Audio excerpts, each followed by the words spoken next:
À quoi ça sert? Ça veut dire quoi ça? Pourquoi c'est comme ça? C'est où? C'est qui lui? Un jour, une question. Comment est née la langue française? Du 14 au 22 mars, c'est la fête de la langue française. Elle est célébrée sur les 5 continents. Pourquoi? Parce que le français est parlé par 274 millions de personnes. En France, en Belgique, au Québec, dans plusieurs pays d'Afrique, avec des accents différents. Partout, les gens utilisent les mêmes mots et la même grammaire. Mais il a fallu 25 siècles pour inventer cette langue. Au fait, connais-tu l'histoire de la langue française? Au 5e siècle avant Jésus-Christ, la France parle 3 langues. Le grec, le ligure et le gaulois.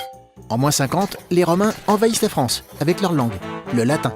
Au 5e siècle, le peuple des Francs prend leur place. Ils prononcent le latin à leur manière, ajoutent leurs mots et créent ainsi une nouvelle langue, le roman. En 800, Charlemagne remet le latin dans les écoles et les églises.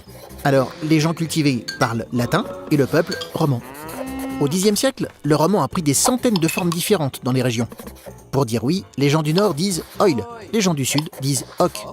Peu à peu, c'est la langue parlée près de Paris qui se répand, le francien, ou français. Pour que tous les habitants se comprennent, le roi François Ier décide en 1539 que les lois seront rédigées en français. Et après la Révolution, l'école se fait en français. Au fil des siècles, des mots étrangers entrent dans la langue française. Pays est un mot gaulois, prudence est latin, magasin est arabe, et Internet est anglais. Tu vois, une langue, c'est vivant.